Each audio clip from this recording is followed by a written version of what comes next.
Hi my dear children, இன்னைக்கு நம்ம பார்க்க போற லெசன் கன்ஜங்ஷன்ஸ், அதாவது இணைப்பு சொற்கள். இணைப்பு சொற்கள்னா என்ன?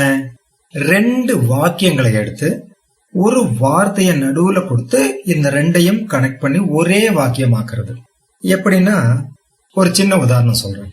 You can do this work அப்படின்னா உன்னால இந்த வேலையை செய்ய முடியும். You will get a lot of money அப்படின்னா உனக்கு நிறைய பணம் கிடைக்கும். இப்ப இந்த ரெண்டையும் இணைக்கிறோம். எப்படின்னா, இஃப்ங்கிற ஒரு வார்த்தைய இதுக்கு நடுவுல கனெக்ட் பண்றோம். ஆனா முதல்ல உனக்கு நிறைய பணம் கிடைக்கும், you will get a lot of money அப்படின்னு சொல்லிட்டு if you can do this work அப்படிங்கிறோம். You can do this work அப்படின்னா உன்னால இந்த வேலையை செய்ய முடியும். If you can do this ஒர்க்னா உன்னால இந்த வேலையை செய்ய முடிஞ்சால், அப்போ you will get a lot of money if you can do this work. உன்னால் இந்த வேலையை செய்ய முடிஞ்சா உனக்கு நிறைய பணம் கிடைக்கும். இப்ப ரெண்டையும் சேர்த்து ஒரு வாக்கியமாக்கிட்டோம். நம்ம ஏற்கனவே சில கன்ஜங்ஷன்ஸ் பார்த்திருக்கோம். இப்போ இது வேற விதமான கன்ஜங்ஷன்ஸ். இது ரொம்ப இம்பார்ட்டன்ட். இந்த இஃப் மாதிரி நிறைய வார்த்தைகள் இருக்கு, அதைத்தான் இன்னைக்கு கத்துக்க போறோம். ஓகே, இப்போ ஒரு 7 கன்ஜங்ஷன்ஸ் நான் எடுத்து வச்சிருக்கேன். இந்த 7ஐயுமே நம்ம எப்படி பயன்படுத்துறதுன்னு இந்த லெசன்ல தெளிவா பார்க்க போறோம். ஃபர்ஸ்ட் என்ன? இஃப். எதுக்காக யூஸ் பண்றோம்னா, வந்தால், போனால், செய்தால் அப்படி வரும். அவன் வந்தா இத கொடுத்துடு, அவங்க பார்த்தா திட்டுவாங்க, இந்த மாதிரி இப்படி நடந்தால் அப்படின்னு அர்த்தம். வென்னுன்னா, பொதுவா வென்னுன்னா எப்போதுன்னு அர்த்தம். ஆனா அது WH கொஸ்டினுக்கு வரும்போது, கன்ஜங்ஷனா வரும்போது இது போது அப்படின்னு அர்த்தம். எப்படின்னா, அவன் வரும்போது, அவங்க போகும்போது, நாம் பார்க்கும்போது, நீ திட்டும் போது இப்படி வரும். பிஃபோர் அப்படின்னா முன், நீ வருவதற்கு முன், அவன் போகிறதுக்கு முன்ன, நாங்க பாக்குறதுக்கு முன்னாலும் பாக்குறதுக்குள்ளனாலும் ஒண்ணுதான். அதனால எப்படி வந்தாலும் அது பிஃபோர் தான். ஆஃப்டர்னா வந்த பிறகு, அவன் போன பிறகு, அவங்க பார்த்த பிறகு, அவ கடையை திறந்த பிறகு. டில்லுனா வரை, அவங்க அத பத்தி கேட்கற வரைக்கும், அவங்க பணம் தர்ற வரைக்கும், நீ வேலையை முடிக்கிற வரைக்கும் இப்படி வரும். தோ அப்படின்னா அப்படி இருந்தும் அப்படின்னு அர்த்தம். அவன் என் நண்பனாக இருந்தும் எனக்கு உதவி செய்ய மாட்டேங்கிறான் அப்படிங்கிறோம். இந்த நிலையில இருந்தும் இது நடக்க மாட்டேங்குதுன்னு சொல்லுவோம்ல, அந்த மாதிரியான வாக்கியங்களுக்கு தோ யூஸ் பண்றோம். as soon as அப்படின்னா உடன், as soon as he comes அப்படின்னா அவன் வந்தவுடன், அவங்க போனவுடன், அவங்க தூங்கினவுடன், நான் அதை திறந்தவுடன் அப்படின்னு அர்த்தம். இந்த வார்த்தைகள் எல்லாம் கன்ஜங்ஷன்ஸா நம்ம பயன்படுத்துறோம். இத டூவோட வாக்கியங்கள்ல பயன்படுத்தினா ஃபியூச்சரா மாறும். டூவோடதுலயும் டஸ்ஸோடதுலயும் பயன்படுத்தினாலும் அப்படிதான். நம்ம கேட்கலாம், டூ டஸ் யூஸ் பண்ணினா அப்புறம் அது ரெகுலர் ஆக்டிவிட்டி தானே ஆகும் அப்படிங்கலாம். அது அப்படித்தான்.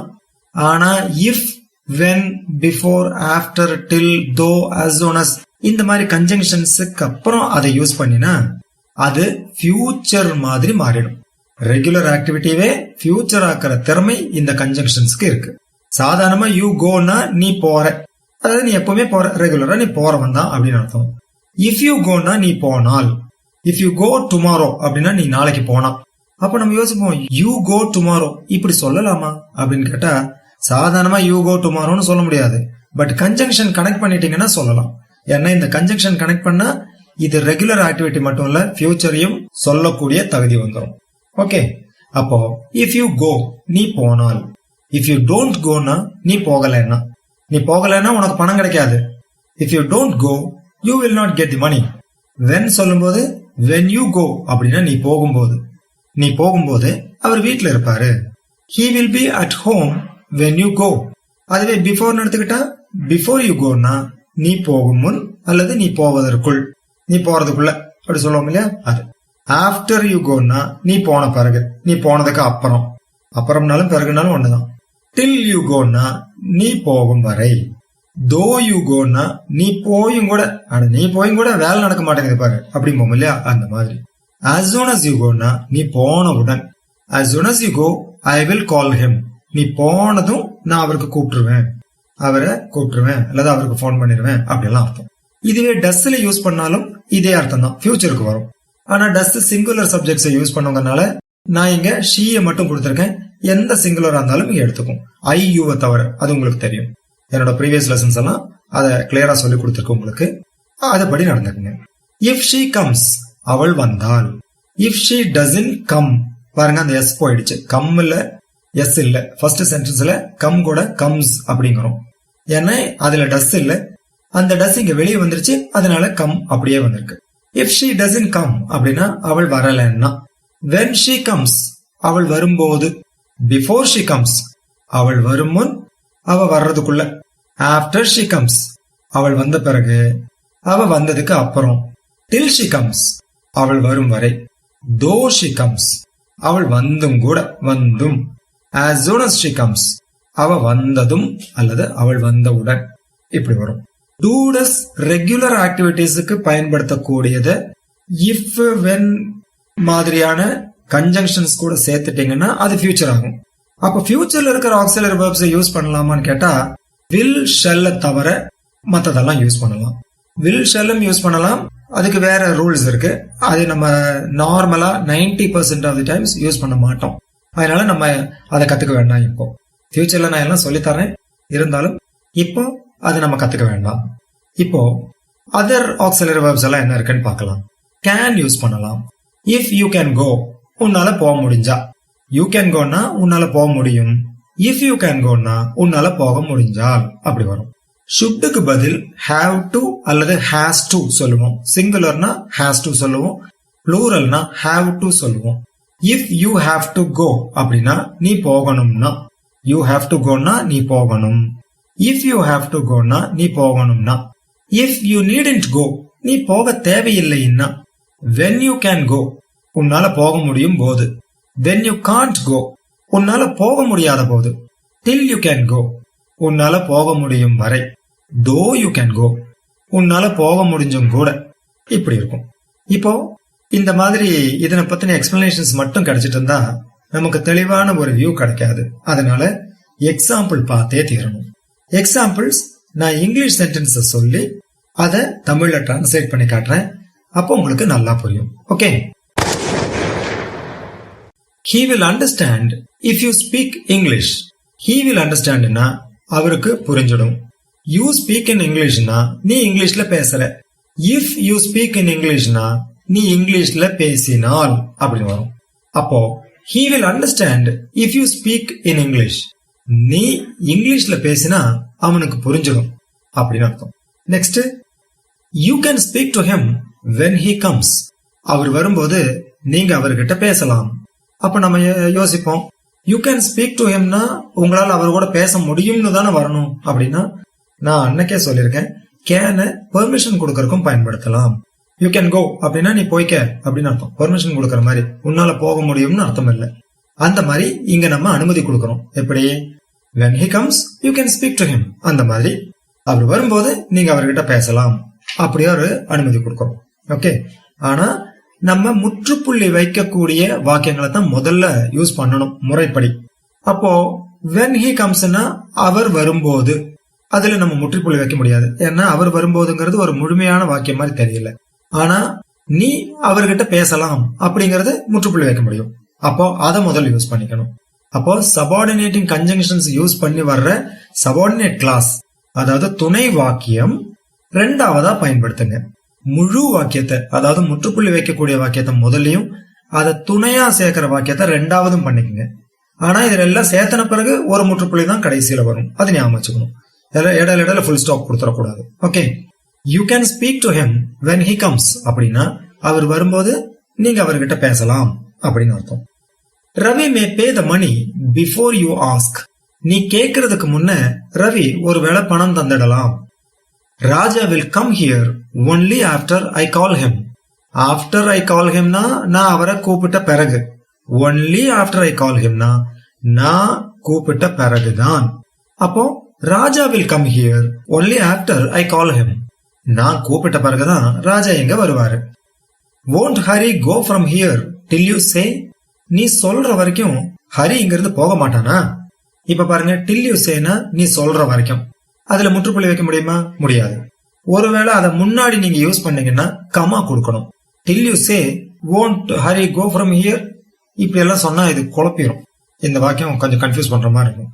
அதனால மெயின் கிளாஸ முதல்ல யூஸ் பண்ணி இந்த டில், பிஃபோர், ஆஃப்டர் இந்த மாதிரியான கன்ஜங்ஷன்ஸ் யூஸ் பண்ணி வர்ற வாக்கியங்களை ரெண்டாவது கொடுத்தா பெட்டரா இருக்கும். அப்போ won't Hari go from here till you say, நீ சொல்ற வரைக்கும் ஹரி இங்க இருந்து போக மாட்டானா அப்படின்னு வரும். He doesn't get a job though he speaks many languages. பல மொழி பேசினாலும் அவனுக்கு வேலை கிடைக்க மாட்டேங்குது. We cannot call him if he works there. அவன் அங்க வேலை செஞ்சா நம்மால அவனை கூப்பிட முடியாது. Don't talk when the teacher teaches. Teacher சொல்லி கொடுக்கும் போது பேசாத. Inform the matter before they reach the place. அவங்க அந்த இடத்தை அடையறதுக்குள்ள அந்த விஷயத்தை இன்ஃபார்ம் பண்ணிடுங்க. அதாவது அங்க போய் சேர்றதுக்குள்ளன்னு அர்த்தம். Close the door after Rani leaves. Leave அப்படின்னா கிளம்பு. இது டூடஸோட வாக்கியம்ங்கறனால லீவ் தனியா நிக்காது, லீவ் கூட எஸ் சேர்ந்து நிக்கும். ராணி லீவ்ஸ், ராணி கிளம்புகிறாள். ஆஃப்டர் ராணி லீவ்ஸ்னா ராணி கிளம்பிய பிறகு, அதாவது ராணி போன பிறகு க்ளோஸ் த டோர்னு சொல்றோம். அப்போ close the door after Rani leaves அப்படின்னா ராணி போன பிறகு கதவை க்ளோஸ் பண்ணிடு, இல்லாட்டினா டோரை க்ளோஸ் பண்ணிடு அப்படின்னு அர்த்தம். Don't disturb them till they finish the work. அவங்க அந்த வேலையை முடிக்கிற வரைக்கும் அவங்கள டிஸ்டர்ப் பண்ணாதீங்க. I don't wash the clothes though I have enough time. Enough timeனா போதுமான நேரம் அர்த்தம். Enough moneyனா போதுமான பணம் அர்த்தம். தனியா enoughனு சொன்னா போதும் அப்படின்னு அர்த்தம். Enough கூட எதையோன்னு சேர்த்துட்டா போதுமானன்னு அர்த்தம் வரும். Though I have enough time, எனக்கு போதுமான நேரம் இருந்தும் கூட அப்படி வரும். So I don't wash the clothes though I have enough time. எனக்கு போதுமான நேரம் இருந்தும் நான் துணி துவைக்கிறது இல்லை. You may get some idea if you see it. அதை பார்த்தால் உனக்கு ஏதாவது ஐடியா கிடைக்கலாம். Sara will be doing the homework when they watch TV. அவங்க டிவி பார்க்கும்போது சாரா ஹோம்வொர்க் பண்ணிக்கிட்டு இருப்பா. They may answer before he raises the question. Raiseனா எழுப்புன்னு அர்த்தம். Before he raises the questionனா அவன் கேள்வி எழுப்பும் முன் அப்படின்னு அர்த்தம். அப்போ they may answer before he raises the question அப்படின்னா அவன் கேள்வி எழுப்புறதுக்குள்ள அவங்க ஒருவேளை பதில் சொல்லிடலாம் அப்படின்னு அர்த்தம். Balu needn't come here after he pays. அவன் பே பண்ணின பிறகு பாலு இங்க வர வேண்டியதில்லை. Shelly cannot stay here till you speak like this. நீ இப்படி பேசுற வரைக்கும் ஷெல்லியால இங்க தங்க முடியாது. He will ask you to introduce yourself though he knows you. அவருக்கு உன்னை தெரிஞ்சிருந்தும் உன்னை இன்ட்ரோடியூஸ் பண்ணிக்க சொல்லுவாரு. He will not help us even if he has money. இந்த ஹேஸ்ங்கிறது have கூட does சேர்ந்து வருதுன்னு அர்த்தம். அதனால தான் has ஆயிருக்கு. சிம்பிள் பிரசன்ட் டென்ஸ் பார்த்தவங்களுக்கு இது புரியும். இப்போ சென்டென்ஸ் திரும்பவும் சொல்றேன். He will not help us even if he has money. அவன்கிட்ட பணம் இருந்தாலும் நமக்கு உதவி செய்ய மாட்டான். இப்போ வெறுமனே if he has moneyனா அவங்கிட்ட பணம் இருந்தால் அப்படின்னு வரும். even if he has moneyனா அவங்கிட்ட பணம் இருந்தாலும் இருந்தா கூட அப்படின்னு அர்த்தம். அடுத்தது don't go there when he waters the plants. அவர் செடிகளுக்கு தண்ணி தெளிக்கும் போது அங்க போகாத. don't cut the trees before the order comes. Order வர்றதுக்கு முன்ன மரங்களை வெட்டிடாத. play again after the rain stops. மழை நின்ன பிறகு திரும்பவும் விளையாடு. They will be talking about it till he listens. அவன் கவனிக்கிற வரைக்கும் அவங்க அதை பத்தி பேசிக்கிட்டு இருப்பாங்க. We don't cook daily though we know cooking. எங்களுக்கு சமையல் தெரிஞ்சிருந்தும் நாங்க சமைக்கிறது இல்ல. She will cheat you if you are not careful. நீ ஜாகிரதையா இல்லைன்னா அவள் உன்னை seat பண்ணிடுவா. Meera should show it when he asks. அவன் கேட்கும்போது மீரா அதை காட்டணும். They will escape before the police come. Police வர்றதுக்குள்ள அவங்க தப்பிச்சிடுவாங்க.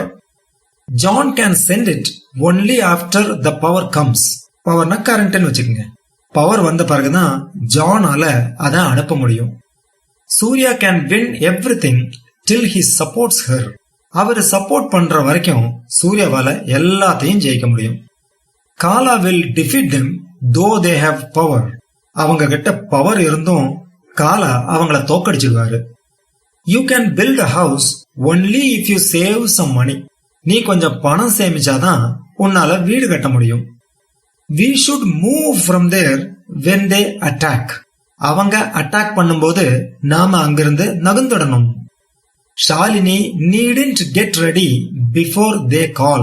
அவங்க கூப்பிடுறதுக்கு முன்ன ஷாலினி தயாராக வேண்டியதில்லை. Mala needn't count it after he presses the bell. அவர் பெல் பிரஸ் பண்ணன பிறகு மாலா அதை கவுண்ட் பண்ண வேண்டியதில்லை. She will be punctual till she keeps the watch. அந்த வாட்சை வச்சிருக்கிற வரைக்கும் அவ பங்க்சுவலா இருப்பா. பங்க்சுவல்னா காலம் தவறாத அப்படின்னு அர்த்தம். Ram needn't believe it though he sees it. அதை பார்த்தும் கூட ராம் அதை நம்ப வேண்டியதில்லை. James will not forgive even if she apologizes. அவள் மன்னிப்பு கேட்டாலும் ஜேம்ஸ் அவளை மன்னிக்க மாட்டான். You needn't control your anger when they speak like that. அவங்க அப்படி பேசும்போது நீ கோபத்தை கண்ட்ரோல் பண்ண தேவையில்லை. Fill up the application before he gets it back. அவரு திருப்பி வாங்கறதுக்குள்ள அந்த அப்ளிகேஷனை fill up பண்ணிடு. Rama will call us as soon as she opens it. அதை திறந்ததும் ரமா நம்மளை கூப்பிடுவாள். மது will know it as soon as he opens it. அதை திறந்ததும் மதுவுக்கு அது தெரிஞ்சிடும். Uma will clean the house as soon as he goes. அவர் போனதும் உமா வீட்டை சுத்தம் பண்ணிடுவா. The police will arrest him as soon as he comes out. அவர் வெளியே வந்ததும் போலீஸ் அவரை அரெஸ்ட் பண்ணிடும். The children will come out as soon as the bell rings. மணி அடிச்சதும் குழந்தைங்க வெளியே வந்துடுவாங்க. If you connect the wires, it will work. நீ அந்த வயர்ஸை connect பண்ணினா அது வேலை செய்யும்.